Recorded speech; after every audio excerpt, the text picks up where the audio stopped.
അയ്യേ, ഈ ഇരുന്ന പഴത്തില് നീ വാഴയ്ക്കപ്പം ഉണ്ടാക്കണ എന്തിന്? ഇത്തിരി ആവിയിൽ കയറ്റി എടുക്കാത്തത്? അമ്മ, എനിക്കിപ്പോ എന്തായാലും വാഴയ്ക്കപ്പം ഉണ്ടാക്കാനേ പറ്റുള്ളൂ. പഴം ആവിയിൽ കയറ്റിയ വാഴയ്ക്കപ്പം ആവൂല. അതുകൊണ്ട് എന്തായാലും എനിക്ക് വാഴയ്ക്കപ്പം ഉണ്ടാക്കണം. അതുകൊണ്ട് ഞാൻ ഇപ്പൊ വാഴയ്ക്കപ്പം ഉണ്ടാക്കണം. അമ്മക്ക് വേണമെങ്കിൽ കഴിച്ചാൽ മതി. എനിക്ക് ഒരു നിർബന്ധവും ഇല്ല അമ്മ കഴിക്കണമെന്ന്, കേട്ടാ.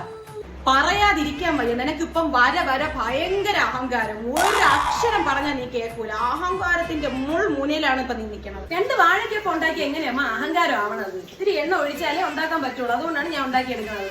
ഞാൻ എണ്ണ ഞാനാണ് വാങ്ങിച്ചത്. അതുകൊണ്ട് കുഴപ്പമില്ലല്ലോ. ഞാൻ എണ്ണയാണ് ഉണ്ടാക്കുന്നത്. എന്റെ ദൈവമേ, ഓരോരോ അസുഖങ്ങൾ നീ ഇപ്പൊ കേൾക്കണില്ലേ? എണ്ണയും ഈ വെളിയിലത്തെ പലഹാരമൊക്കെ വാങ്ങിച്ച് കഴിച്ച് ഓരോ ആൾക്കാർക്ക് ഓരോ അസുഖങ്ങൾ ഉണ്ടാവുന്നത്. അതുകൊണ്ടാണ് പറഞ്ഞത് ഈ എണ്ണയൊക്കെ ഉപയോഗിച്ച് എന്തിനിങ്ങനെ അസുഖങ്ങൾ ഉണ്ടാക്കി വെക്കണത്. അയ്യോ, അസുഖങ്ങൾ വരുമെങ്കിൽ അമ്മ കഴിക്കേണ്ട. അമ്മ കഴിക്കാൻ പറഞ്ഞാ ഞാൻ എന്റെ പിള്ളേർക്കൊക്കെ അല്ലേ ഉണ്ടാക്കി കൊടുക്കണത്. ഇത് ഏട്ടൻ വരുമ്പോ കൊടുക്കണം. അമ്മയ്ക്ക് വേണ്ടെങ്കിൽ കഴിക്കരുത് ഏട്ടാ. ചുമ്മാ അസുഖങ്ങൾ വരും. ഓ, അവിടെ അമ്മ കഴിക്കാതെ അങ്ങോട്ട് അവിടെ പോയി ഇരിക്കാൻ നോക്കും.